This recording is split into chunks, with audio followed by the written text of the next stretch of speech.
जय जय रघुवीरा समर्थ श्रीमत दासबोध दशक 18वा बहुजिनसी समास 7वा जनस्वभाव निरूपण नाम श्रीराम समर्थ जनाचा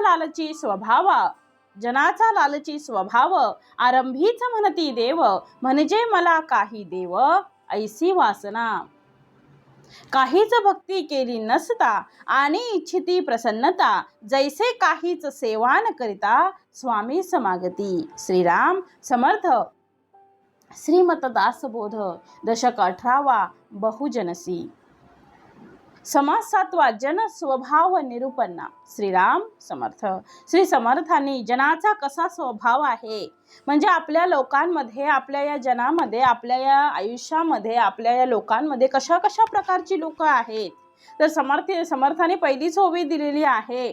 मग जनाचा लालची स्वभाव आरंभीच म्हणती देव देवांना माहिती आहे कसा यांचा स्वभाव आहे। प्रत्येकाचा स्वभाव हा वेगवेगळा आहे। मग लालची स्वभाव कोणाचा आहे सामान्यतः समर्थ म्हणतात आहे की माणसाच्या मनामध्ये इहलोकाच्या सुखाची अभिलाषा असते की नाही हो। प्रत्येकाला वाटतं माझं घर पाहिजे, माझी शेतीवाडी पाहिजे, माझा बंगला पाहिजे, माझ्या दारासमोर 4 व्हीलर गाडी पाहिजे, घरामध्ये सगळे कामं करणारी लोक पाहिजेत, पैसा पाहिजे, भरमसाठ पैसा। कोणाला वाटत नाही? प्रत्येकाला वाटतं की आपल्याकडे हे सगळं असावं। आणि म्हणून सामान्य मनुष्य भगवंताची भक्ती मुळात स्वार्थासाठीच करतो, स्वार्थासाठी भगवंताची भक्ती केलेली आहे। आणि म्हणून या समर्थांनी या समासाच्या सुरुवातीलाच जनाचा कसा स्वभाव आहे त्याचं वर्णन केलेलं आहे। म्हणजे आपण मागतो काय आणि आपल्याला काय हवं असतं।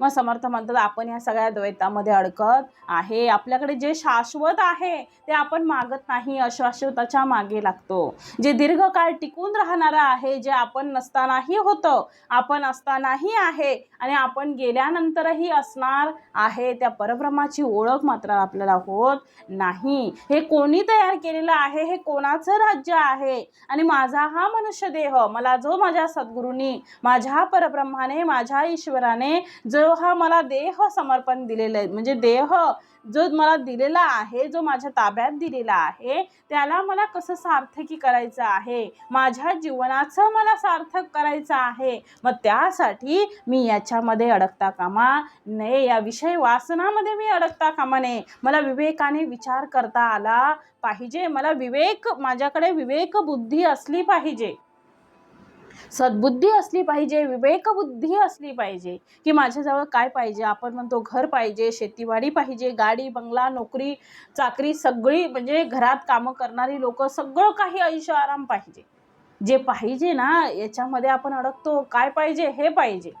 एवढी भगवंताची भक्ती करायची, एवढं भगवंताला प्रसन्न करायचं आणि मागायचं काय तर मला पैसा दे, मला घर दे आणि मला गाडी दे। म्हणजे जे शाश्वत आहे ते सोडून आपण अशाश्वताच्या मागे लागलेलो आहे। काय शाश्वत आहे हे आपल्याला कळलं पाहिजे। आपण दिवसभर समर्थ म्हणतात आहे, दिवसभर सद्गुरू म्हणतात आहे, दिवसभर आपण त्या पैशाच्या मागे असावं। पैसा माणसाकडे पाहिजे, कारण 2 वेळेचं जेवायचं आपल्याला आहे, 2 वेळेची सगळी रोजीरोटी आपल्या कुटुंबाची सगळा कुटुंबाचा भार आपल्यावर आहे, तो आपल्याला चालवायचा आहे, मान्य आहे। सगळं काही तुमच्या पोटापुरती कमवा, परंतु हव्यासापोटी नाही। माझ्याकडे भरपूर झालं पाहिजे, दुसऱ्याला मिळता कामा नये, ही मात्र आशा आपण पकडता कामा नये। आपण आपलं कार्य केलं पाहिजे, आपण आपलं कार्य कर्माची आपण म्हणजे फळाची अपेक्षा आपण करता कामा नये। फळ देण्याचं काम हे सद्गुरू रायांचं आहे, आपल्या परब्रह्माचं आहे आणि प्रत्येकाला त्याच्या कर्माचं, त्याच्या चांगल्या गुणांचं, उत्तम गुणांचं, त्याच्या चांगल्या वागणुकीचं, त्याचं पुण्याचं फळ त्याला मिळणार आहे। ते आपल्याला मागायची काहीच गरज नाही। त्या सद्गुरूंकडे, आपल्या परब्रह्माकडे, ईश्वराकडे न मागता हे आपल्याला सगळं काही मिळतं, परंतु आपण मात्र याच्यात अडकलेलो आहोत। काय मागायचं हे सुद्धा आपल्याला कळलं पाहिजे, आपली मागणी कशी असावी हेही आपल्याला कळलं पाहिजे। जे आता तुमच्या दिवसाची सकाळ संध्याकाळ 2 टायमाची पोटाची तुमची भूक भागेल एवढंच आपल्याला मागायचं नाही, अनंत काळापर्यंत तो राहणार आहे. काय मागायचं त्याच्याकडं ते आपल्याला कळलं पाहिजे. मला तुझ्या चरणी राहायचं आहे, मला सद्गुरूंचरणी कायम, मी शेवटच्या श्वासापर्यंत मला सद्गुरूंचरणांजवळ ठेव, मला तुझ्या चरणासोबत म्हणजे तुझ्या चरणाकडे ठेवा समर्था. मला अजून काही नको. 2 टायमाची तुमची उपासना आणि माझ्या मुखातून अखंड भगवत स्मरण माझ्याकडून करून घ्या. हे आपल्याला मागता आलं पाहिजे, शाश्वत आपल्याला मागता आलं पाहिजे. जसं समर्थ म्हणतात आहे की आपल्याला काय मागायचं आहे, आपल्याला देणाराच मागायचा आहे. ते बाकीच्या भौतिक गोष्टींमध्ये आपल्याला अडकून बसायचं नाही. आपलं रडगाणं आपण कोणाला सांगतो? जर समजा एखाद्या डॉक्टरकडे आपण गेलो आहे आणि आपल्याला खूप आजार झालेला आहे आणि डॉक्टर हॉस्पिटलमध्ये गेलेलो आहे आणि डॉक्टरला न भेटताच आपण तिथे एखाद्या कामगाराला, शिपाई कामगाराला भेटून आलो आणि सांगितलं आज डॉक्टर भेटणार नाही, डॉक्टर काय असं तुम्हाला ट्रीटमेंट करतील. एवढं करून आपल्याला चालेल का? नाही, आपल्याला त्या मेन डॉक्टरला भेटावं लागेल. मग आपल्याला डॉक्टर सांगतील की ह्याच्यावर काय उपचार आहे, कशा प्रकारे याच्यावर सजेशन आहे ते देणार. तसं हा भगवंत आपला आहे. आपल्याला आपली जी विनवणी आहे, आपली जी विनंती आहे, आपले जे काही विषय आहेत, संपूर्ण दिवसभरात मी काय काय करते आहे, मला काय काय हवं आहे, मी कसं भगवत स्मरण करते आहे आणि कोणत्या गोष्टी मला या टाळायच्या आहेत. जरी आपण दुसऱ्याचं बघितलं तरी आपण तिकडे लक्ष देता कामा नये. जे आपल्याला पटत नाही त्याच्यातून आपण काय व्हावं? अलिप्त व्हावं. जर आपल्याला पटत नसेल, आपल्याला आवडत नसेल तर त्या गोष्टीमध्ये आपण अडकू नये. मग समर्थ म्हणतात आहे एवढं सगळं आम्हाला कोणाला सांगायचं आहे? आपल्याला साथी बनवायचं आहे. कोणाला? विश्वाचा बाप परब्रह्म बसलेला आहे. त्याला तुमच्या ज्या व्याकुळतेच्या काही ज्या गोष्टी असतील किंवा तुमचे जे प्रश्न असतील, तुमच्या ज्या समस्या असतील, तुमच्या ज्या अडचणी असतील त्या आपल्या कोणाला सांगता आल्या पाहिजे? माझ्या सद्गुरूंना मला सांगता आल्या पाहिजे. इकडे तिकडे पोस्टमन सारखं काम करायचं नाही. आज एकाला सांगितलं, तिने दुसऱ्याला सांगितलं, दुसरीने तिसऱ्याला सांगितलं, म्हणजे ते संपूर्ण सगळ्या आपल्या फॅमिलीला कळतं किंवा सगळीकडे ते जगभर होतं. मग ते आपल्याला टाळायचं आहे. आपला सारथी कोण आहे? आपला साथी कोण आहे? आपल्याला कोण इथून तारून नेणार आहे? आपल्याला इहलोकाकडून परलोकाकडे जायचं आहे. मग हे आपल्याला ओलांडायचं सामर्थ्य कोण देणार आहे? कोणासोबत आपल्याला राहायचं आहे? हे ज्याला त्याला कळलं पाहिजे. कारण परब्रह्म कसा आहे? असतच असे सर्व काळ. मग त्या परब्रह्माशी आपल्याला एकरूप होता आलं पाहिजे आणि कायम आपल्याला एकच मागायचं आहे, हेची दान देगा देवा, तुझा विसर न व्हावा.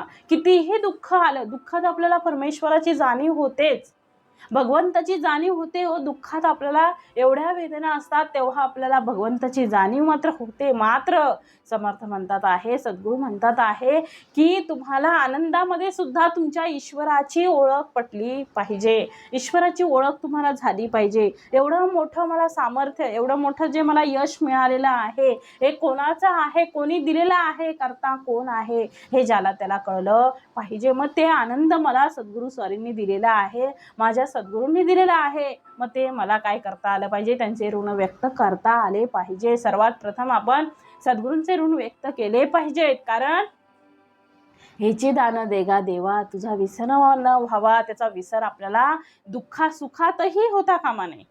पहिल्यांदा त्याला आपल्याला अर्पण करायचं आहे. मग पहिल्यांदा त्याच्याशी आपल्याला बोलायचं आहे, त्याच्याशी आपल्याला संवाद साधायचा आहे.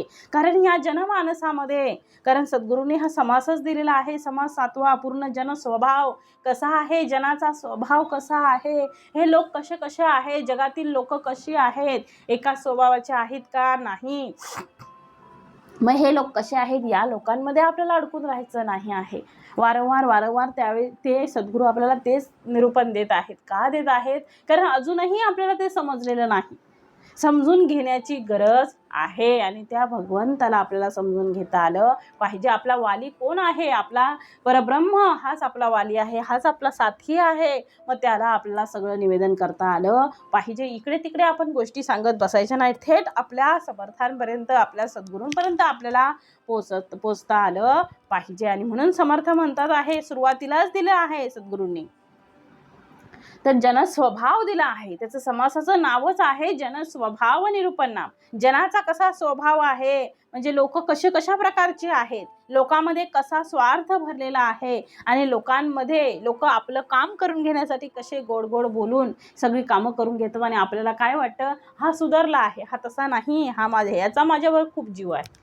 असं काही नसतं. कोणाच्या जीवावर नसतं. ज्याला त्याला आपलं आपलं म्हणजे पुढे जायचं असतं. मग कसा स्वभाव आहे, समर्थांनी सुरुवातीचीच ओवी दिलेली आहे. सुरुवातीलाच दिलेला आहे, जनाचा लालची स्वभाव आरंभीच म्हणती देव. जनाचा स्वभाव कसा आहे, लालची स्वभाव आहे. त्यामुळे आपल्याला जे मनुष्य जन्म जो मिळालेला आहे त्याच्यामध्ये सावध व्हायचं आहे, सावध राहायचं आहे. आपला साथी कोण आहे हे आपल्याला समजलं पाहिजे. कोण आपल्याशी कसं बोलतोय, कसं वागतोय, कसा आपला वापर करतोय हे ज्याला त्याला कळलं पाहिजे. मग जनाचा स्वभाव कसा आहे, जनाचा लालची स्वभाव आरंभीच म्हणती देव. म्हणजे मला काही देव ऐसे वासना, सतत आपल्याकडे विषय वासना आहेत. राग, मद, मत्सर, दंभ, संशय, चिंता आणि सगळं काही मला मिळू दे, ही जी आपली भावना आहे ही सगळ्यात पहिली आपण नष्ट करायची आहे. एकदम सगळं होणार नाही, एकदम 8 विषय निघणार नाहीत, परंतु आपल्याला प्रयत्न करायचे आहे. कारण प्रयत्नांती परमेश्वर आहे. एकदम सगळं आपल्याला सोडून द्यायचं नाही, हळूहळू आपल्याला ते करायचं आहे. मग समर्थ म्हणतात आहे काय, तर देवे म्हणती म्हणजे आरंभीच म्हणती देव. म्हणजे मला काही देव ऐसी वासना. सदा आपल्याला तसंच वाटतं, मला काहीतरी याने द्यावं, मला काहीतरी त्याने द्यावं. खूप जण असे आपल्याला भेटतात की त्यांना एवढं वैभव असून सुद्धा दुसऱ्याची आशा असते. म्हणजे त्याने मला काहीतरी दिलं पाहिजे, याने मला दिलं पाहिजे. अरे कशाला अडकता आहात, याच्यामध्ये अडकू नका. काय जीवनाचा अर्थ काय आहे, जीवनाचा आपल्याला सार्थक करून न्यायचा आहे. हा मनुष्य जन्म आपल्याला आपल्या सद्गुरूंनी का दिलेला आहे हे ज्याला त्याला कळलं पाहिजे. दुसऱ्याच्या 1 रुपयाची ही अपेक्षा आपण करता कामा नाही, कुठल्याच गोष्टीची ना. जर स्त्रियांना भरपूर असते, पुरुषांना एवढी आशा नसते, परंतु स्त्रिया मात्र हे पाहिजे ते पाहिजे, दुसऱ्याच्या वस्तूची आपण आशा करता कामा नाही. ती कुठलीही वस्तू असू दे, ती म्हणजे एखादी छोटीशी वस्तू असेल, एखादी साडी असेल, एखादा पैसा असेल, एखादी वस्तू असेल, तरी आपण दुसऱ्याची अपेक्षा करता कामा नये. त्यांनी जर स्वखुशीने जर आपल्याला देत असेल तर ते आपण आनंदाने स्वीकारावं, पण आपल्याकडे असताना आपण स्वीकारू नये. माझ्याकडे माझ्या सद्गुरूंनी भरपूर दिलेलं आहे, मला माझ्या सद्गुरूंनी काहीच कमी केलेलं नाही.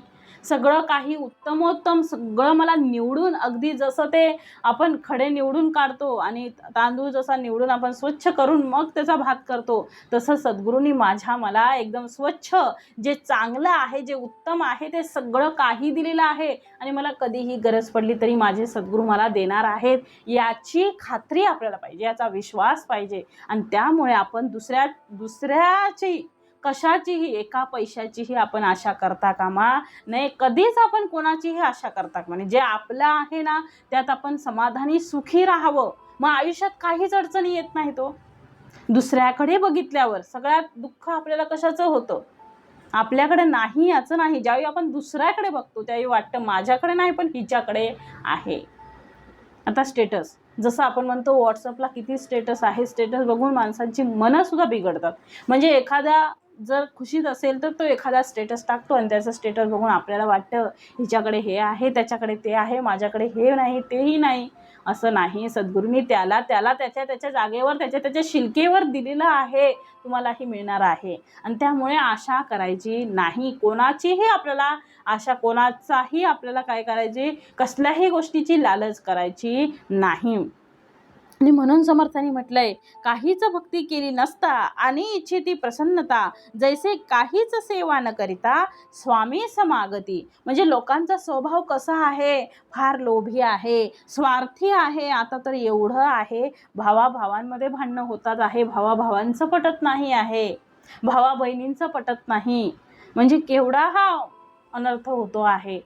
जमिनीच्या वाट्यासाठी, पैशांसाठी, आई वडिलांच्या प्रॉपर्टीसाठी किती भांडणं, किती क्लेश. स्वतःची सख्खी बहीण, स्वतःचा सख्खा भाऊ एकमेकांशी बोलत नाही, वर्षानुवर्ष एकमेकांकडे येत नाहीत, जात नाहीत.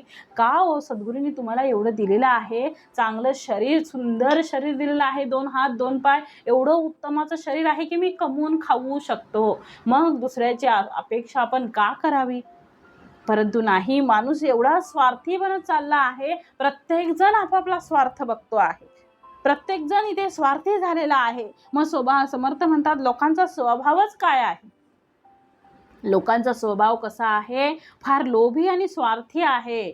जनाचा लालची स्वभाव आरंभीच म्हणती देव. आरंभीच देव असा शब्द उच्चारतात आहे समर्थ. तेव्हाच मला काही देव द्यावे अशीच वासना त्यांच्या मनात असते. म्हणजे मला कोणीतरी काहीतरी द्यावं. जेव्हा आपण दुसऱ्याकडे जातो त्यावेळी आपल्याला वाटतं की याने मला हे द्यावं, हिच्याकडे एवढं आहे तेवढं आहे. नाही, त्याची अपेक्षा आपण करायची नाही. आपल्याला देणारा कोण आहे? आपला भगवंत. एवढा माझा बाप श्रीमंत आहे की मी घरात बसून माझ्या 4 पिढ्या खाऊ शकतात, एवढं आपलं सद्गुरू आपल्याला देऊ शकतात. म्हणजे तुमची जर समर्थ म्हणतात आहे, तुमचं मन जे आहे, बाहेरून नाही, तुम्ही किती माळा करतात याला महत्त्व नाही. उपासना करतोय मी, 2 तास उपासना करतो आहे, सकाळी 2 तास, संध्याकाळी 2 तास, पूजेला 2 तास, म्हणजे माझा 6 तास माझे भगवंत चरणी जातात आहे. परंतु याच्यामध्ये आपल्याला अहंकार येता कामा नये. आणि आपण कोण करणार आहे? भगवंत करणारा आहे.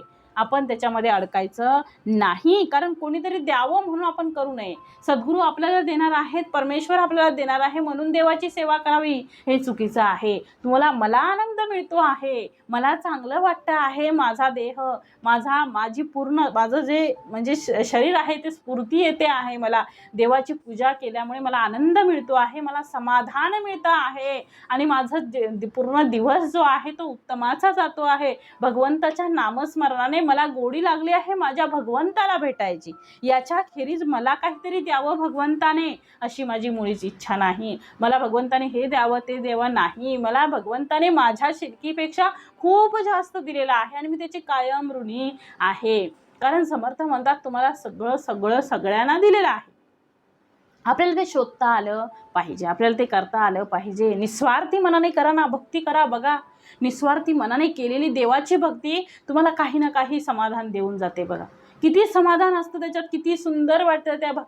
त्या भगवंताची आपण पूजा करतो आहे, आरती करतो आहे, छान पुष्पहार त्याला अर्पण करतो आहे, छान हळदी कुंकू वाहतो आहे, दिवाबत्ती, अगरबत्ती, धूप दीप सगळं आपण त्याला ओवाळतो आहे. किती आनंद आहे घरामध्ये. एवढी शांतता आहे, एवढं समाधान आहे. याच्यासारखं वैभव या जगात कुठेही नाही. भगवंताच्या भक्तीपेक्षा श्रेष्ठ काहीच नाही. एकदा भगवंताचा भक्त होऊन बघा. देव काहीतरी देईल म्हणून भक्ती करू नका. स्वतःच्या समाधानासाठी, स्वतःच्या आनंदासाठी, स्वतःला काहीतरी चांगलं होण्या म्हणजे स्वतःमध्ये काहीतरी बदल होण्यासाठी भगवंताची भक्ती करा. त्याचं नामस्मरण करायला किती गोडी वाटली पाहिजे. बघा, काय त्याची भजनं आहेत. भगवंताची भजनं सकाळी सकाळी ऐका. सुंदर ते ध्यान उभे विटेवरी.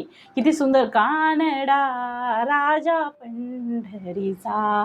किती सुंदर भजनं देवाची आहेत. त्याच्यामध्ये मग्न व्हा. काय केलं पाहिजे हे ज्याला त्याला कळलं पाहिजे. आपल्याला हे जे 24 तासाचं जे रुटीन आहे आपलं, 48 तासाचं, त्याच्यातला काही वेळ आपला झोपेत जातो आहे, काही वेळ जेवणात जातो आहे, काही वेळ कामात जातो आहे. मग जो राहिलेला वेळ आहे तो आपल्याला काय करायचा आहे? भगवत चरणी अर्पण करायचा आहे. कारण हाच मनुष्य देह आपल्याला इथे सार्थक करून न्यायचा आहे. आपल्याला जन्म मृत्यूच्या फेऱ्यामध्ये पुन्हा अडकायचं नाही. आणि त्यासाठी भगवंताला आपण पहिलं शरण गेलं पाहिजे. त्या भगवंताला आपण आपल्या कामामध्ये शोधलं पाहिजे. त्या भगवंताला आपल्या उपासनेमध्ये भगवंत आपल्याला दिसला पाहिजे. भले तुम्ही 2 माळा करा, परंतु त्यामध्ये आपल्याला साक्षात परब्रह्माची प्राप्ती झाली पाहिजे. म्हणजे सद्गुरू चरण आपल्याला तिथं दिसले पाहिजेत. मग कोणीतरी काहीतरी द्यावं, देव काहीतरी देईल याची मात्र अपेक्षा करू नका. देवाने एवढं सगळं दिलं आहे. उत्तमाचं शरीर. कोणाकोणाला बघा, कोणाला हात नाही, कोणाला पाय नाही, कोणाचा हात वाकडा, कोणाचा पाय वाकडा, पण सद्गुरूने आपल्याला एवढं सुंदर शरीर दिलेलं आहे. मग तुम्ही का एवढं लोभी आणि एवढं स्वार्थी कशासाठी होता आहेत? तुम्हाला जी मेन प्रॉपर्टी आहे ती सद्गुरूंनी म्हणजे दिलेली आहे. ही एक लॉटरी आपल्याला लागलेली आहे. मग आपल्याला पुन्हा त्या जन्ममृत्यूच्या फेऱ्यामध्ये, 84च्या फेऱ्यामध्ये पुन्हा अडकायचं नाही. आपल्या जीवनाचं आपल्याला सार्थक करायचं आहे. वेळ मिळाला दासबोधातल्या ओवी वाचा, भगवद्गीतेतला ओवी वाचा, रामायण वाचा, महाभारत वाचा.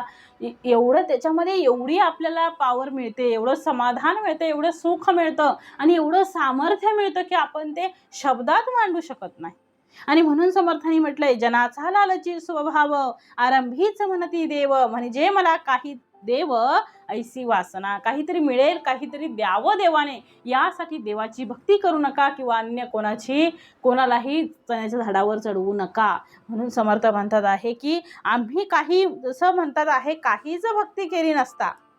आता बघा, ज्या भगवंताची आपण भक्ती करतो त्याच भगवंताला ज्या भगवंताला आपण पुजतो त्याच्याकडेच आपण काहीतरी मागणार. ज्याची भक्तीच नाही करत त्याच्याकडे आपण काय मागणार आहे? माझ्या पांडुरंगाची भक्ती मी करतो आहे, मग पांडुरंग जे मला देणार ते मला उत्तमच आहे. म्हणजे शेवटी काय, आकाशातम पतितम तोयम यथा गच्छती सागरम सर्वदेवम नमस्कारम केशवम प्रति गच्छती.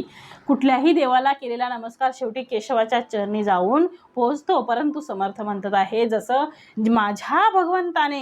माझ्या भगवंताने मला दिलेलं आहे, मग ज्या भगवंताची भक्ती मी केलेली आहे तोच भगवंत आपल्याला देतो आहे. मग सगळ्या देवांना भजत बसला परंतु त्याला खरी भक्ती काही कळलीच नाही, काय उपयोगाची आहे? म्हणजे काहीच भक्ती, जसं काही असतात काहीच भक्ती करत नाही, म्हणजे काहीच भक्ती केली नसता आणि इच्छिती प्रसन्नता.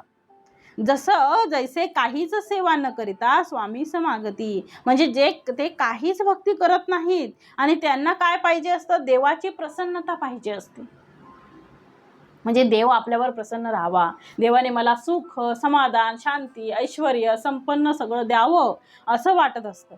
परंतु तुम्ही त्या देवाची भक्ती करता का? त्या देवाचं स्मरण तुम्ही करताय का? मग जसं एखाद्या नोकराने काही सेवा न करता मालकाकडे पगार मागावा तसं त्याचं वागणं असतं.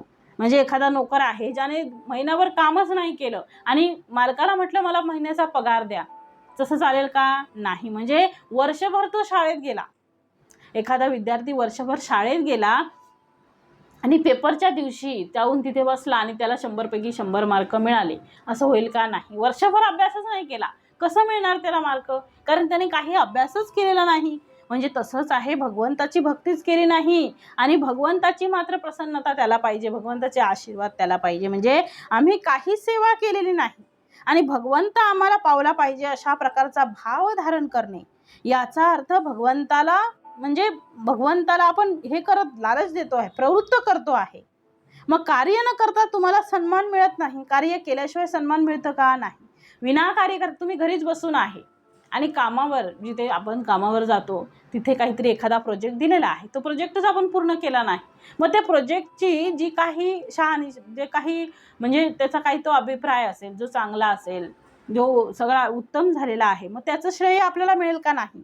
मग काम केल्याशिवाय पैसा मिळत नाही, तसं भक्ती केल्याशिवाय भगवंत भेटत नाही. घरात बसून आपल्याला पैसा मिळतो का? नाही. नुसतं घरात बसलो काहीच काम करत नाही, सकाळी उठल्यापासून रात्रीपर्यंत काहीच काम नाही, मग पैसा मिळेल का? नाही मिळत.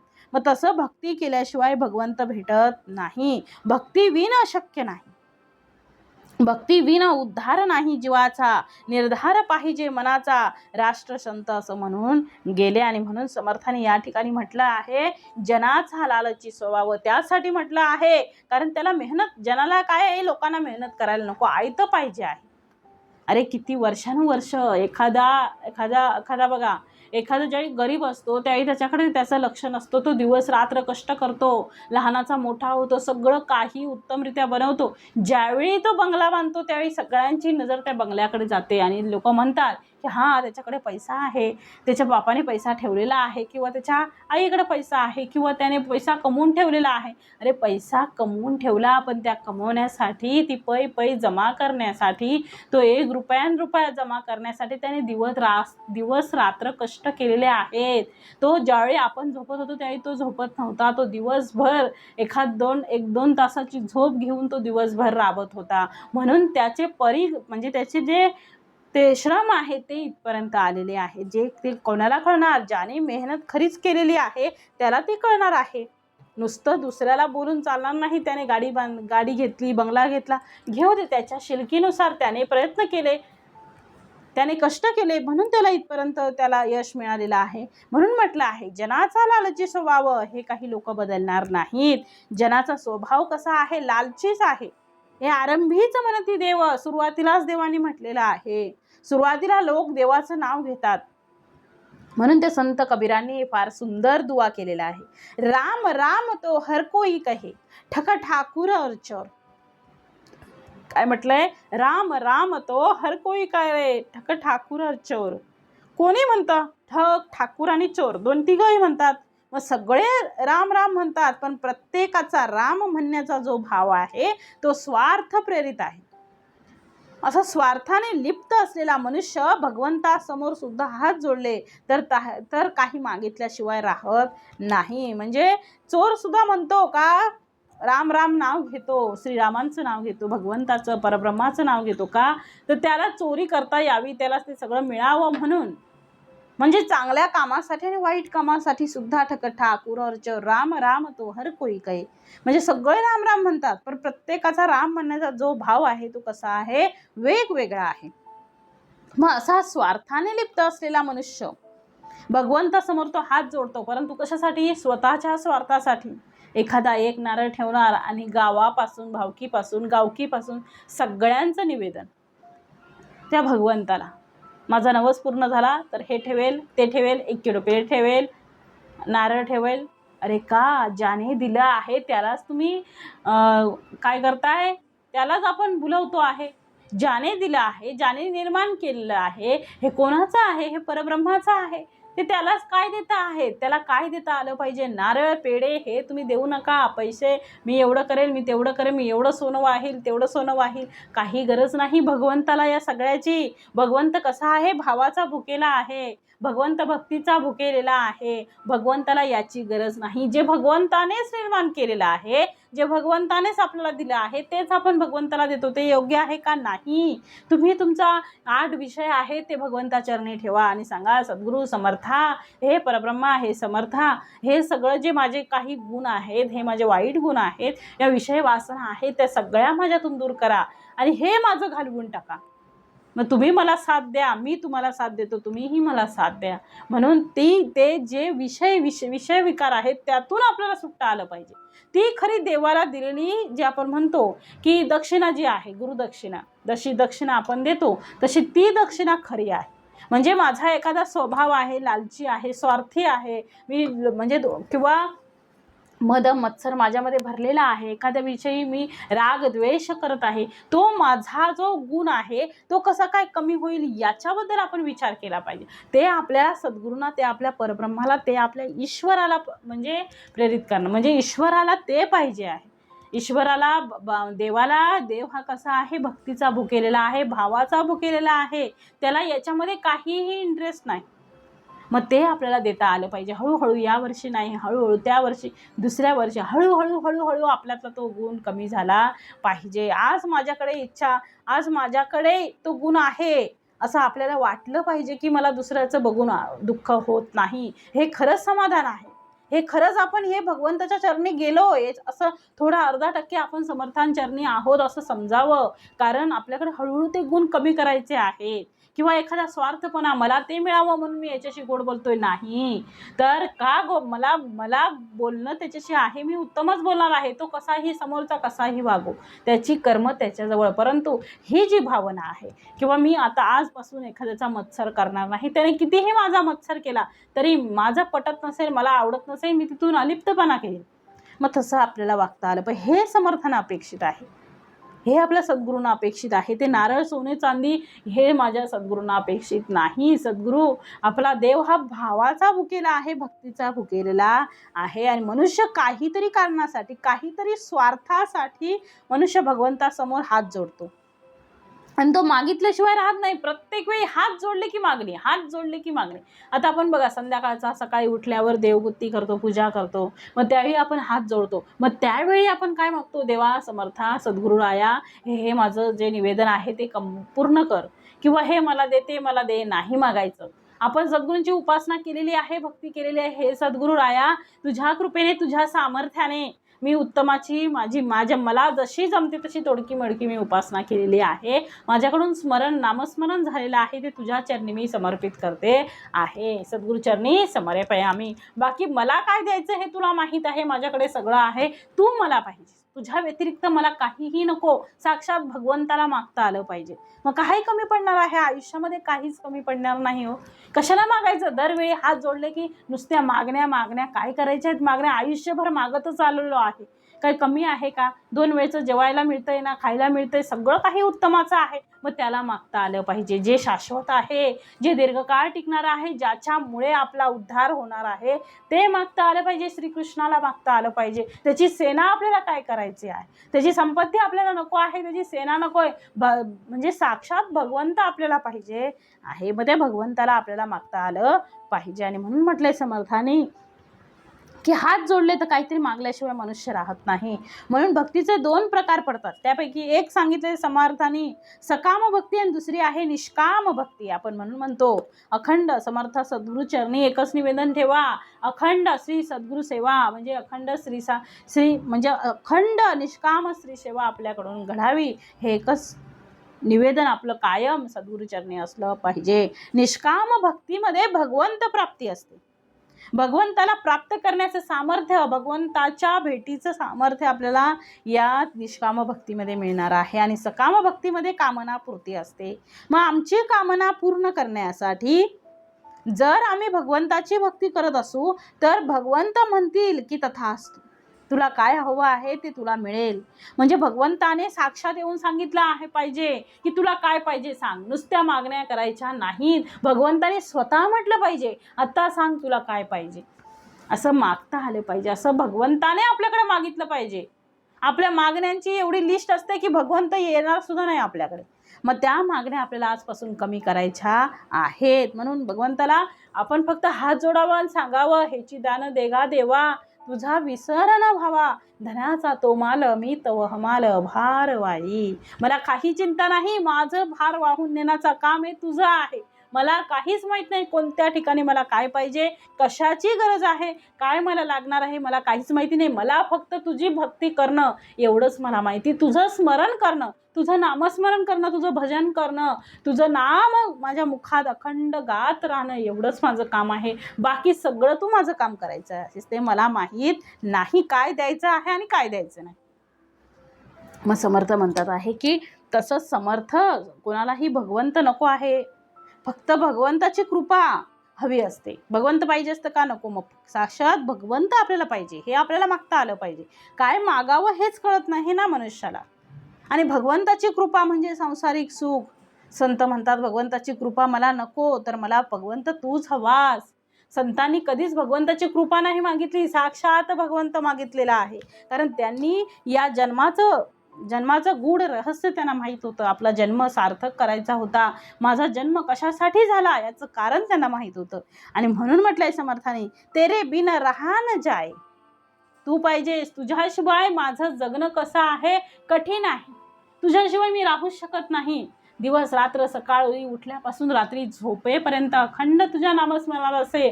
प्रत्येक कामात मला तू दिसतो आहे, प्रत्येक कामात तू माझी येऊन मदत करतो आहेस. मग मला काय पाहिजे हे तुला सांगायची मला गरज नाही. तुला माहिती आहे, कारण प्रत्येक बापाला माहिती आहे त्याच्या मुलीला काय पाहिजे. तसंच माझ्या भगवंताला, माझ्या ईश्वराला, माझ्या सद्गुरूंना, माझ्या परब्रह्माला माहिती आहे की मला काय पाहिजे आहे. मला माहीत नाही मला काय पाहिजे, मी सगळंच मागत बसेल.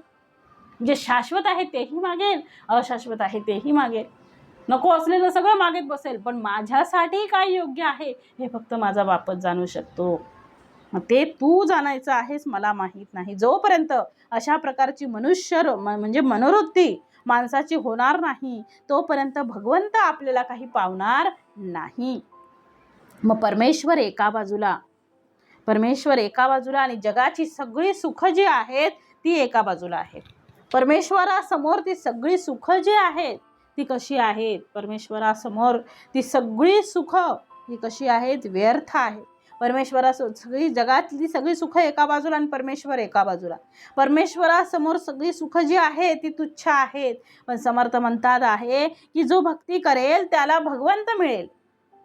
मी भक्ती न करता मला प्रसन्नता मिळाली पाहिजे, काम न करता मला पैसे मिळाले पाहिजेत, कष्ट न करता मला फळ मिळालं पाहिजे, हे जगात कधीच शक्य नाही. जे मिळतं आहे ते आपल्या कर्माचं फळ मिळतं आहे. म्हणून समर्थ पुढची ओवी लिहितात आहे, खूप सुंदर ओवी, खूप सुंदर समर्थाने इथे दिलेला आहे. कारण आपण कसे आहोत हे आपल्याला कळलं पाहिजे. आपल्याला सांगणारा कोणतरी पाहिजे. आपल्यातले अवगुणच आपल्याला गुण वाटतात, बरोबर की नाही?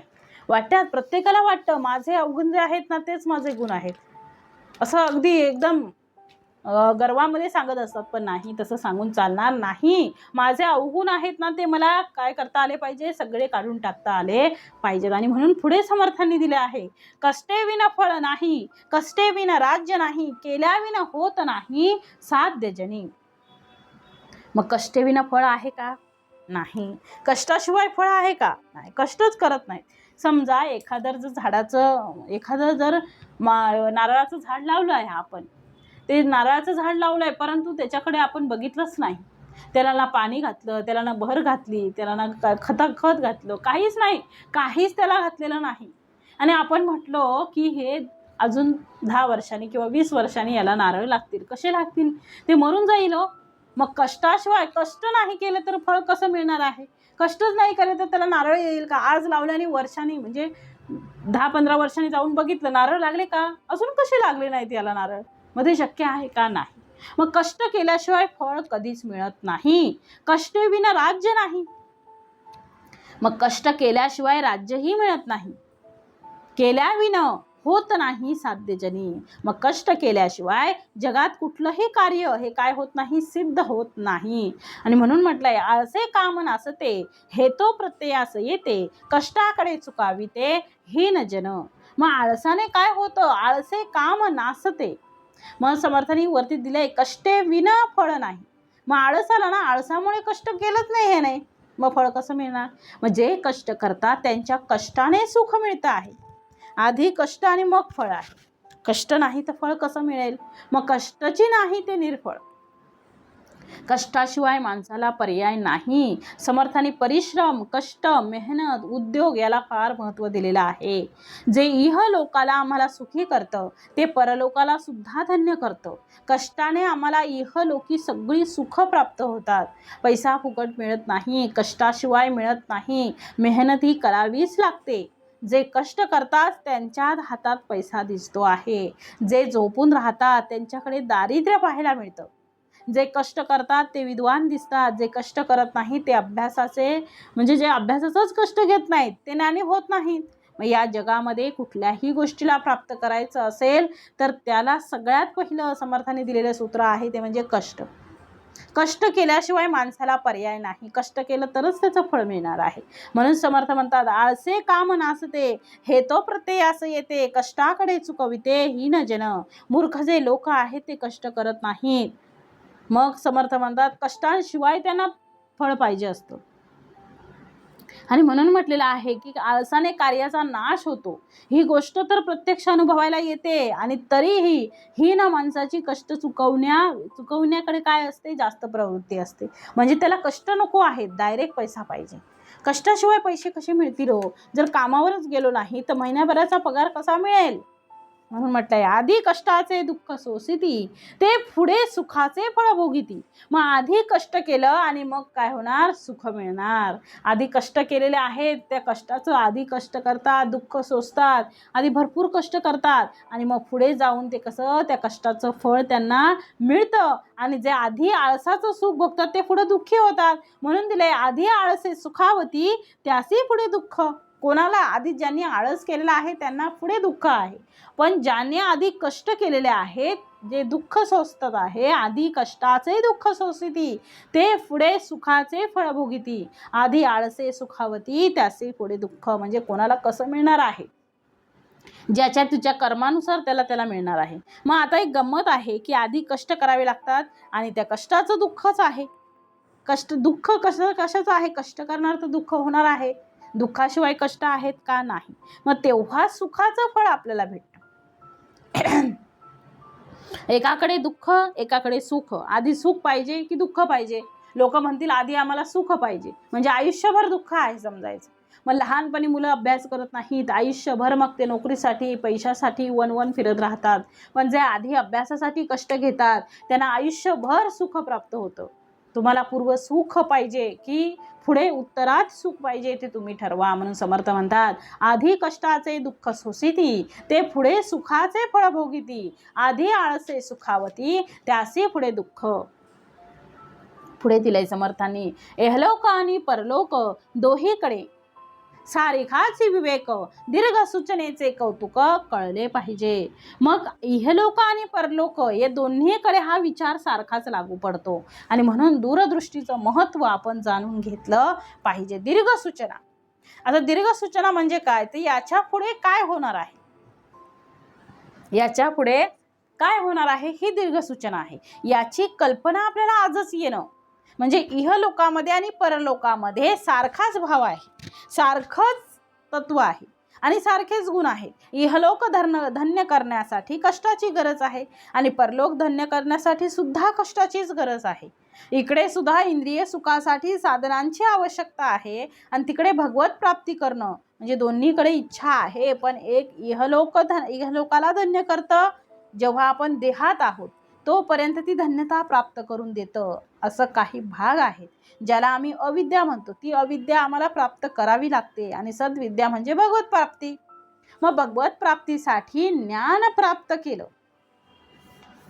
म्हणून समर्थ म्हणतात दोन्हीकडे सारखा विवेक आहे, दोन्हीकडे गुण एकच आहे. जो आपल्या घरातील साधी साधी कामं व्यवस्थित करत नाही तो पूजा सुद्धा व्यवस्थित करत नाही, तो जप सुद्धा व्यवस्थित करणार नाही. तो नित्याने जर एखादं घरगुती काम व्यवस्थित करत नसेल, नोकरीला व्यवस्थित जात नसेल, आपलं दिलेल्या पोटासाठी काम व्यवस्थित करत नसेल तर नित्याने तो त्याची पूजा पण नीट करू शकत नाही.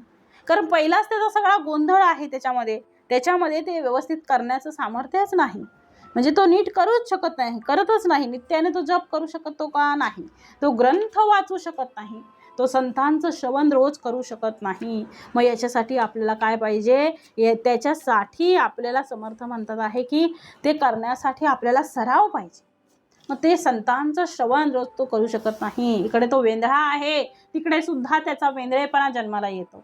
मग शेवटी गुण दोन्हीकडे तेच आहेत, फक्त त्या गुणांना आपल्याला कलाटणी देता आली पाहिजे आणि तो एकच गुण आहे जो दोन्हीकडे उपयोगी ठरतो. म्हणून ते समर्थ म्हणतात कोणता आहे, विवेक. विवेकाने आपल्याला सगळं करता आलं पाहिजे म्हणून गुणवंत व्हा असं समर्थ म्हणतात. अजून समर्थाने सूचना दिली आहे, पुढे सांगितलंय बघा, मिळवितोय तुके भक्षिती ते कठीण काळी मरोन जाती दीर्घ सूचनेने वर्तती तेची भले.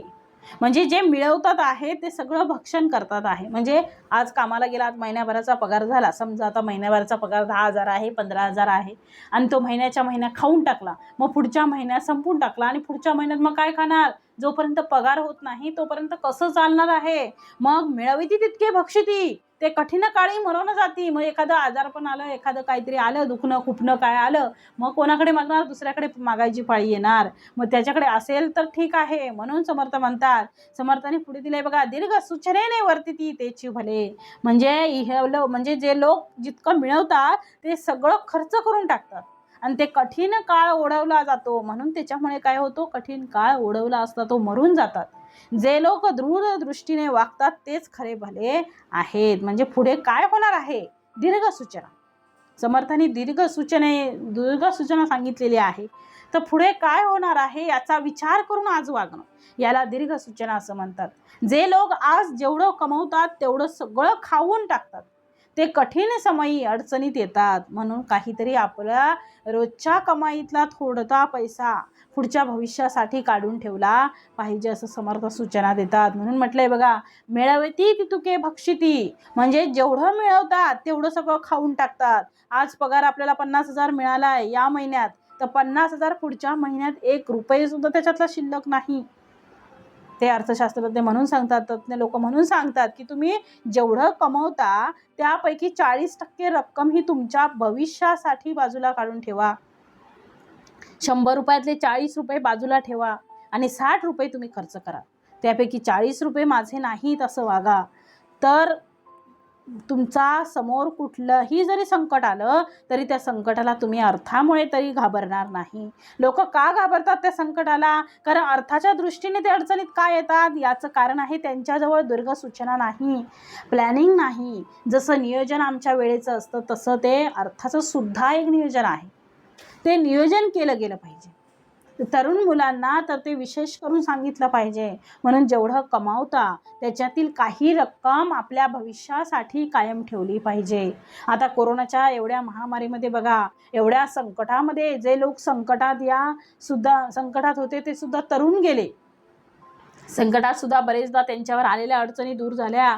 त्यांच्या अर्थाला फार काही धक्का बसला नाही, धक्का लागला नाही, किंवा जो अर्थ जे जमा करून ठेवलेला होता जो पैसा वगैरे, तो शेवटी त्या कठीण प्रसंगी त्यांना वापरता येऊ शकला. म्हणजे जे दीर्घ सूचनेचे होते ते भेटले.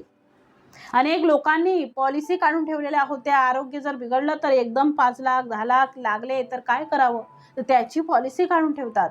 पण दीर्घ सूचना माहीत असावी, त्याच्यासाठी आपल्याला तरतूद करता आली पाहिजे, काहीतरी ठेवता आलं पाहिजे. आत्ताचं कमवायचं 100 रुपये कमवायचे आणि ते सगळे खायचे योग्य नाही. त्याच्यातलं थोडा तरी पैसा, म्हणजे ज्यावेळी आपल्याकडे ज्यावेळी काही रक्कम येईल ते पहिल्यांदाच ती बाजूला काढायला शिका, नंतर ती बाजूला होणार नाही. थोडा थोडा पैसा आपल्याला ठेवता आला पाहिजे. म्हणून संचित जे आहे ते आपल्याला समर्थ म्हणून म्हटलंय, इहलोकींचा संचितार्थ परलोकीचा परमार्थ, संचिते विन व्यर्थ जीत मेले.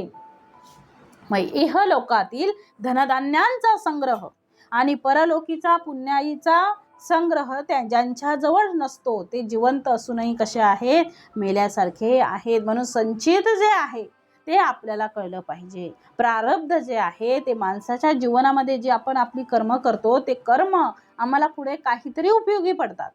म्हणून संचित कर्म, प्रारब्ध कर्म आणि क्रियान्वयन कर्म असं 3 प्रकारचे कर्म समर्थाने इथे सांगितलेले आहेत. आणि पुढे समर्थ म्हणतात, एकदा मेल्याने सुटेना पुन्हा जन्मोजन्मी यातना, आपणास मारी वाचविना तो आत्महत्यारा.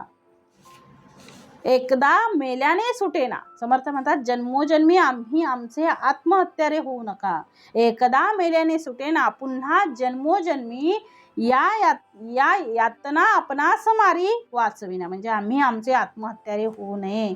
किती जन्म माणसाला झाले, किती वेळ आम्ही जन्म घेतला, किती वेळा जन्माला यावे, किती व्हावे फजित. म्हणजे ज्या ज्या जन्मात आम्ही आलो त्या त्या जन्मात आम्ही आमचा खरा स्वार्थ साधलाच नाही, आमचं आयुष्य असंच वाया गेलो. आणि म्हणून आमचे देह कित्येक जळाले आहेत, कित्येक आमचे मनुष्य म्हणजे कित्येक देह आमचे काय होऊन गेले, जळून गेलेले आहेत. म्हणून जळत हृदय माझे जन्म कोट्यान कोटी, मजवरी करुणी त्या राघवा पूर्वपोटी. आता तरी आम्हाला असं वाटलं पाहिजे की भगवंत आम्हाला या जन्म मृत्यूच्या फेऱ्यातून आता सोडव, आता आपल्याला पुन्हा त्याच्यामध्ये अडकायचं नाही, या फेऱ्यामध्ये आपल्याला पुन्हा अडकून राहायचं नाही. आता आपल्याला आपल्या जीवनाचं सार्थक करायचं आहे, आपल्या जीवनाचा मेन उद्देश काय आहे ते आपल्याला कळलं पाहिजे. म्हणून आम्हाला या जन्म मृत्यूच्या फेऱ्यातून सोडव, ती तळमळ आपल्याला लागली पाहिजे. तरच समर्थ म्हणतात आहे, ती तळमळ जोपर्यंत नाही तोपर्यंत माणसाचा उद्धार होणार नाही. म्हणून त्याला मुमुक्षत्व म्हटलेलं आहे. मोक्षाची इच्छा, सुटण्याची इच्छा, गुरफटण्याची इच्छा नाही. लोक जसे जसे वयाने मोठे होत जातात तसं संसारात जास्तीत जास्त गुंतायला लागतात. सुरुवातीला समर्थ म्हणतात आहे की ती आईमध्ये गुंतलेला असतो, तो जरा मोठा होतो, मित्रांमध्ये गुंतो, अजून मोठा होतो, मित्र मैत्रिणींमध्ये गुंतो, पुढे संसारात गुंतो, पुढे मुलाबाळात गुंतो, पुढे त्याच्या लग्न म्हणजे सगळं त्याच्या नातवंडामध्ये, शेवटी अंती त्याला भगवंताची काही प्राप्ती होत नाही. या सगळ्यामध्ये ते गुरफटून राहतो. मग त्याला त्याच्या जन्माचं सार्थक कळालेलंच नाही, जन्माचं सार्थक त्याला करायचं आहे हे तो विसरून गेलेला आहे. तो सगळं याच्यामध्येच, या नात्यांमध्येच अडकून बसलेला आहे, नात्यांमध्येच तो सगळं शोधत आहे. आणि जन्माचं सार्थक, जे जन्माचं मेन उद्देश जो आहे तोच त्याला कळालेला नाही. आणि या गुंतागुंतेत तो कधी सुटत नाही. पण तो गुंता निर्माण कोणी केला, तो गुंता कोणी निर्माण केलेला आहे, तर तो गुंता तुम्ही तुमचा केलेला आहे, कोणीही तुमचा केलेला नाही. जसं त्या कातणीला तुम्ही पाहिलं असेल, ती कातणी तिच्या निर्माण केलेल्या जाळ्यामध्ये शेवटी केलेल्या अडकते, तिच्या लाळेतूनच ते सगळं जाळं तयार झालेलं असतं. तिला सुटायला मार्ग नसतो, कोणी तिला अडकवलं त्याच्यामध्ये, कोणीही तिला अडकवलेलं नाही. ती मुक्त होती, संचार करू शकत होती. पण मी माझ्याभोवती अशा प्रकारे मायेचं जाळं निर्माण केलेलं आहे, मायेचं जाळं, आणि त्या मायेला मी माझं म्हटलं, आणि त्यामुळे आयुष्यामध्ये आपण भगवत प्राप्ती करू शकलो नाही. अशा अनेक जन्मोजन्मी आम्हाला पुन्हा पुन्हा मरावं लागलं. आणि म्हणून समर्थ म्हणतात, पुन्हा जन्मोजन्मी यातना आपणास मारी वाचविना तो आत्महत्यारा. मग पुढे दिलंय, प्रतिजन्मही आत्मघात कोण करावे गणित, या कारणे जन्म मृत्यू केवी चुके. मग समर्थ म्हणतात आहे की एकदा मेल्यालाही सुटका होत नाही, पुन्हा पुन्हा जन्मास येऊन यातना भोगाव्या लागतात. जे काही कर्म आहे ते सगळे भोगावे लागतात. त्याप्रमाणे जो स्वतः आपले नुकसान करून घेतो, स्वतःच न वाचवता उलट मारतो, तो आत्महत्यारा खरा आहे, आत्महत्यारा जाणावा. मग त्याप्रमाणे जो प्रत्येक जन्मात आत्मघात करून घेतो त्याला जन्म मरणाचं गणित, त्याचं जन्म मरणाचं त्याला गणितच कळत नाही. म्हणून माणसाने जन्म मृत्यू कसा चुकेल याबद्दल विचार करायला पाहिजे. आणि म्हणून म्हटलं आहे समर्थांनी, देव सकळ काही करीतो, ऐसे प्राणी मात्र बोलतो, त्याचे भेटीचा लाभ तो अकस्मात झाला. मग त्याप्रमाणे समर्थ म्हणतात सगळे प्राणी मात्र असं म्हणतात की देवच सगळं काही करतो आहे, पण त्याच्या भेटीचा लाभ होण्याची संधी अकस्मात प्राप्त झाली. म्हणजे मनुष्य देह लाभला, अकस्मात त्याची भेटी म्हणजे काय लाभला, तर मनुष्य देह आपल्याला लाभला आहे.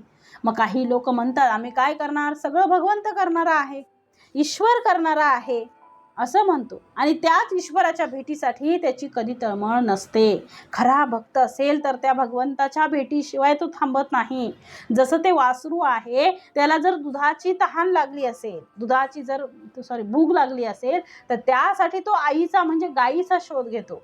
हजारो तेथे मैदानावर काय होतो, चालत जातो. हजारो तेथे मैल तो चालतो, गाईला पाहतो, तू कुठेतरी उभी असलेली गाय त्याला दिसते, आणि मग त्याची आई त्याला दिसते. मग कुठल्याही गाईच्या जवळ तो जात नाही, त्याच गाईच्या स्तनाला लागतो जी त्याची आई असते. त्याप्रमाणे आम्ही जन्माला एकदा आलो तर आमची आई म्हणजे आमचा भगवंत आहे, माझा परब्रह्म आहेत, माझे सद्गुरू आहेत. माझे सद्गुरू हीच माझी आई आहे, ते आपल्याला कळलं पाहिजे. त्या आईला आपल्याला काय करायचं आहे, शरण जायचं आहे. मग ती आई आपली कळते म्हणजे तेच भगवंत, त्याच्यासाठी आम्हाला तळमळ लागली पाहिजे. इतर दिसणाऱ्या बाकी सगळ्या ज्या मोहमाया आहेत त्यांना टाकता आलं पाहिजे. आणि म्हणून समर्थांनी तेच इथे सांगितलेलं आहे. म्हणून समर्थ पुढे म्हणतात आहे, देव सकळ काही करीतो, ऐसे प्राणी मात्र बोलतो, त्याचे भेटीचे लाभ तो अकस्मात झाला. म्हणजे त्याप्रमाणे जो प्रत्येक जन्मात आत्मघात करून घेतो त्याच्या जन्ममरणाचं गणित कोण करणार. म्हणून माणसाने जन्ममृत्यू कसा चुकेल याचा विचार करावा. पण सगळेच प्राणी मात्र असे म्हणतात की देवच सर्व करणारा आहे, पण त्याच्या भेटीचा लाभ होण्याची संधी ज्यावेळी मिळते, अकस्मात संधी ज्यावेळी येते, ती संधी म्हणजे कोणती, तर मनुष्य देह आपल्याला मिळतो. मग ती संधी अकस्मात ज्यावेळी प्राप्त झाली आहे त्यावेळी तिचं आपल्याला सार्थक करता आलं पाहिजे. आणि म्हणून समर्थ म्हणतात, देव सकळही करतो, नरदेहातही विवेकाचा लाभ झाला. तत्काळ परमात्म्याची प्राप्ती होते, आणि विवेकी लोकांची संगत लाभली तर विवेकाची आपल्याला प्राप्ती होते. आणि म्हणून समर्थ म्हणतात, सगळं देव करतो असं म्हणायचं, आणि देवासाठी आम्ही काहीच करायचं नाही. म्हणून विवेकाचा लाभ घडे जेणे परमात्मा ठाई पडे, विवेक पाहता सापडे विवेकजनी. विवेकानेच भगवंताची प्राप्ती होईल, अविवेकाने मायेची प्राप्ती होईल. आम्हाला माया टाकून आम्हाला विवेक करायचा आहे. आणि म्हणून समर्थ म्हणतात आहे की भगवत प्राप्ती करायची आहे, म्हणून विवेकाचा लाभ घडे. तेव्हा काय मिळे, तेव्हा जेणे परमात्मा ठाई पडे. मी परमात्मा आहे अशी अनुभूती होणं, किंवा त्या जन्म मृत्यूच्या फेऱ्यातून सुटणं म्हणजेच मी मला ओळखणं आहे. मग पुढे दिले समर्थाने, विवेक पाहता सापडे विवेकी जनी. विवेक पाहता म्हणजे नरदेहात विवेकाचा लाभ झाला, नरदेह मिळाला, ही लॉटरी लागली, अकस्मात आपल्याला लॉटरी लागलेली आहे मनुष्य देहाची. मग तत्काळ परमात्म्याची प्राप्ती होते, आणि विवेकी लोकांची संगत लाभली की मग विवेकाची प्राप्ती आपल्याला होते. आणि म्हणून पुढे म्हटलंय, विवेक पाहता सापडे विवेकजनी. जे विवेकी लोक आहेत त्याच लोकांना या सगळ्या गोष्टी सापडतात. म्हणून पुढे समर्थ म्हणतात, देव पाहता आहे एक, परंतु करीतो अनेक. त्या अनेकास एक म्हणू नये की. मग आपल्याला माहित आहे की देव पाहता एक, वास्तविक देव एकच आहे, पण लोक अनेक देव मानतात, त्या अनेकांना एक म्हणू नये. म्हणून समर्थ पुढे म्हणतात, आपल्याला माहित आहे की परमेश्वर एक आहे, माझ्याशिवाय दुसरा कोणीही नाही, तो परमेश्वर आहे. जे अनेक आहेत त्यांना परमेश्वर कसं म्हणावं. अनेकांमध्ये सुद्धा एकच आहे, तो एक अंतरात्मा परमेश्वर आहे. आणि म्हणून समर्थ म्हणतात की तुम्हाला जी विविधता दिसते आहे, अनेकत्व जे दिसतं आहे, त्या ठिकाणी काय आहे समर्थ म्हणतात आहे की त्या ठिकाणी सगळं वाया गेलं. आकाशातील चंद्र एकच आहे, पण जमिनीवर पडलेला नवस चंद्र. आकाशामध्ये एकच आहे चंद्र, पण खाली बघा पाण्याची पात्र आपण भरपूर काही 25 पात्र भरून ठेवली. किती झाले चंद्र? 25 झाले. पण तसं आहे का? 25 चंद्र आहेत का? नाही. पण ते 100 चंद्र नाहीत, 25 नाहीत, त्याच्यापेक्षा सुद्धा आम्ही एक म्हणू शकत नाही. पुन्हा या 25 पेक्षा मुळातला वेगळाच आहे. तसं आम्हाला दिसणारे हे बहुदेवता, इथे बहुरूप जरी भगवंताची असली तरी परमात्मा जो आहे तो एकच आहे, आणि तो एक आहे तोच परमात्मा आहे. म्हणून आकाशातला चंद्र तो एकच खरा चंद्र आहे. सगळे चंद्र खरे आहेत का? नाही. बाकी सगळे त्याचं काय आहे? प्रतिबिंब आहेत. आणि म्हणून समर्थ म्हणतात आहे की देव पाहता आहे एक, परंतु करीतो अनेक. तो स्वतःच भगवंत एकोहम बहुश्याम, म्हणजे मी एक आहे असं सांगतो. मी एक आहे, मला आता अनेक रूप धारण करायचे आहेत, मला आता बहु व्हायचं आहे, अनेक रूप मला धारण करायची आहेत असं त्याने ठरवलं. पण ते अनेक रूप धारण केलेले आहेत. मग धारण करणे या शब्दामध्येच माया आलेली आहे. तिथे धारण करायची गरज नाही, तो आहे. पण भगवंताच्या मनात आलं, त्याने अनेक रूप धारण केली आणि त्या विविधतेमध्ये आम्ही अडकलो आणि एकेकाला एकतेला विसरलो. म्हणून समर्थ म्हणतात आहे पुढे की देव पाहता आहे एक, परंतु करीतो अनेक. त्या अनेकास एक म्हणू नये की. देवाचे कर्तृत्व आणि देव कळला पाहिजे अभिप्राव. कळल्याविना कित्येक जीव उगेच बोलती. मग देवाचं कर्तृत्व आणि देव यांचा अभिप्राय कळला पाहिजे. अभिप्राय कळला पाहिजे. कळल्याविना कित्येक जीव उगेच बोलतो. तसा तो कळला नसताना कित्येक जण उगीचच बोलत असतात. म्हणून देव आणि देवाचं कर्तृत्व भिन्न आहे की नाही हो?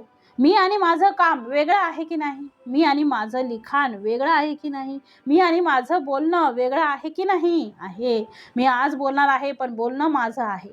पण मी बोलणार आहे. एखाद्याने एखादं काम करावं, मग त्या कामाची स्तुती केली जाते, पण तो काम करणारा जो आहे तो त्याचा जन्मदाता आहे. तशी या संपूर्ण सृष्टीमध्ये जी लीला दिसते आहे, हे भगवंताचं कर्तृत्व आहे. आणि कर्तृत्वाला आपण मानतो, पण तो कर्ता कोण आहे? तर भगवंत. त्याला आपण ओळखलं पाहिजे. म्हणून इथे समर्थ म्हणतात देवाचे कर्तृत्व आणि देव दोन भिन्न आहेत. आपण घातलेला कपडा हा वेगळा असतो आणि तो कपडा तयार करणारा वेगळा असतो. म्हणून देव आणि देवाचं कर्तृत्व. म्हणून समर्थ म्हणतात आहे, म्हणून पुढे दिलंय समर्थाने, सकळ सृष्टी निर्माण करता आहे तो. म्हणून ही सृष्टी त्याची निर्मिती आहे. सृष्टी कोणाची निर्मिती आहे? त्या भगवंताची. हे कर्तृत्व आहे त्याचं, पण तो निर्मित आहे हे ओळखता आलं. निर्मिता तो आहे, तो ओळखता आला पाहिजे. म्हणून देवाचं कर्तृत्व आणि देव याचा अभिप्राय कळला पाहिजे. तसा तो कळला नसताना कित्येक जण उगीचच बोलत राहतात. म्हणून पुढे समर्थाने दिलंय, कळला पाहिजे अभिप्राय, कळल्याविना कित्येक जीव उगेच बोलती. आणि आपल्याला ते कळतच नाही आपण कोणाची स्तुती करावी आणि काय करावी. आणि म्हणून समर्थ म्हणतात उगेच बोलती मूर्खपणे, शहाणपणा वाढाया कारणे, तृप्ती लागी उपाव करणे, ऐसे झाले. मग आता समर्थ म्हणतात की उगेच बोलती मूर्खपणे, शहाणपणा वाढाया कारणे. शहाणपण एकदा माणसाला प्राप्त झालं तर त्याला मिरवायची गरज नाही. मी शहाणा झालो म्हणून 4 ठिकाणी आपण उड्या मारणार नाही. एखादा मनुष्य पोटभर जेवला आहे तर जेवल्यानंतर तो उड्या मारून सांगत नाही की आमचं पोटभर जेवण झालेलं आहे. तृप्त असतो तो, शांत असतो. अतृप्त असतो तो, नेहमी अशांत असतो. तसं ज्ञानाने आम्ही तृप्त झालं पाहिजे. भगवंताला आपण ओळखलं पाहिजे आणि आपण त्या आनंदामध्ये आनंदी असलं पाहिजे. म्हणून पुढे म्हटलं आहे समर्थाने, म्हणजे आपला शहाणपणा दाखवण्यासाठी काही लोक उगीच देवासंबंधी, त्यांच्या कर्तृत्वासंबंधी मूर्खपणाने बोलतात, पण त्या तृप्तीसाठी उपाय केले पाहिजेत. म्हणून पुढे म्हटलंय, जेही उदंड कष्ट केले ते भाग्य भोगून ठेले, एरते बोलतची राहिले करंटे जन. मग ज्यांनी उदंड कष्ट केले त्याने भाग्याने भोगांची प्राप्ती झाली. इतर जे काही न करता उगीच नुसते बोलत राहतात ते कसे असतात? अभागी ठरतात. मग जे बोलतात आणि करत नाही त्यांना समर्थाने करंट म्हटलेलं आहे.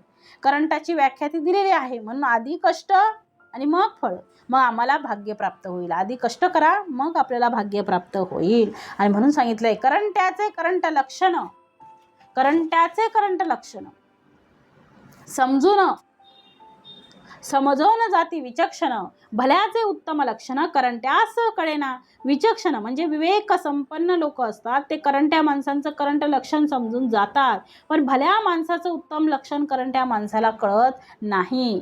आणि म्हणून समर्थ पुढे म्हणतात त्याची पैसावली कुबुद्धी तेथे कैची असेल शुद्धी कुबुद्धी त्याची सुबुद्धी ऐसी वाटे. मूर्खाला मी मूर्ख आहे असं कधी त्याला वाटतच नाही. वाटतं का? नाही. मूर्खाला मी मूर्ख आहे असं वाटेल, वेड्याला मी वेडा आहे असं वाटेल नाही, तो म्हणेल मी कुठे वेडा आहे असं कधीच वाटत नाही. लोक त्याला वेड्यामध्ये काढतात आणि त्याला डॉक्टरकडे नेलं तर तो डॉक्टर ते असं म्हणत नाहीत की मी वेडा आहे, मला उपचार करा. तो म्हणतो का नाही? तो म्हणतो मला काहीच झालेलं नाही, यांनी उगाच आणलंय, म्हणजे ते करंट पण आहे. म्हणून समर्थ म्हणतात हेच खरं सगळ्यात मोठं दुःखाचं कारण आहे. म्हणून आपण शहाणे झाले पाहिजे आणि ते शहाणपण मिरवण्याची गरज सुद्धा नाही. म्हणून समर्थ म्हणतात मनुष्य शुद्धीस सांडावे त्याचे काय खरे मानावे जेथे विचाराच्या नावे शून्याकार. मग त्याची कुबुद्धी वाढल्याने त्याला शुद्धी म्हणजे भानच नसतं, त्यामुळे कुबुद्धी त्याला सुदबुद्धीसारखी वाटते, सुबुद्धीसारखी वाटते. म्हणून समर्थ म्हणतात पुढे विचारे हे लोक मग ज्याची मनुष्य शुद्धीस सांडावे त्याचे काय खरे मानावे जेथे विचाराच्या नावे शून्याकार. मग त्याची मनुष्यत्वाची जाणीवच नाहीशी झाली आहे, त्याचं बोलणं खरं कसं मानावं, त्याच्या ठिकाणी विचाराच्या नावाने कसं झालेलं आहे शून्याकार. जेथे विचारांच्या नावे शून्याकार, विचाराच्या नावाने ते शून्याकार झालेला असतो. आणि म्हणून पुढे म्हटलंय विचारे इहलोक आणि परलोक विचारे होत असे सार्थक विचारे नित्य अनित्य विवेक पाहिला पाहिजे. मग विचारामुळेच इहलोकी परलोकी काय होतं, आपलं कल्याण होतं. विचारानेच मनुष्य जन्माचं सार्थक होतं. म्हणून माणसाने विचारपूर्वक नित्यानित्य विवेक केला पाहिजे. म्हणून जो मुळातच शुद्धीवर नाही, ज्याने स्वतःच्या शुद्धीला सांडून दिलं आहे, त्या माणसाचं काय खरं मानावं, वेड्याचं काय खरं मानावं. म्हणून समर्थ म्हणतात जे होईल ते सगळं विचाराने होईल, विवेकाने होईल. म्हणून विचाराने इहलोक आणि परलोक दोन्हीकडे सारखाच विवेक आहे. विचारे होत असे सार्थक म्हणून विचार करा, आम्ही परब्रह्म आहोत, आम्हाला इहलोकही धन्य करायचा आहे आणि परलोकही धन्य करायचा आहे. आणि त्यासाठी कष्टाशिवाय पर्याय नाही. आपण फक्त इहलोकाचा विचार करू नका, परलोकाचा सुद्धा आपण विचार केला पाहिजे. आपण गेल्यानंतर आपलं नाव राहिलं पाहिजे, हा सुद्धा इहलोकाचा विचार आहे. आणि आपण गेल्यानंतर आपल्याला भगवत प्राप्ती झाली पाहिजे, हा परलोकाचा विचार आहे. इति श्रीदास बोधे गुरुशिष्य संवादे जनस्वभाव निरूपणाम समास 7वा. जय जय रघुवीर समर्थ.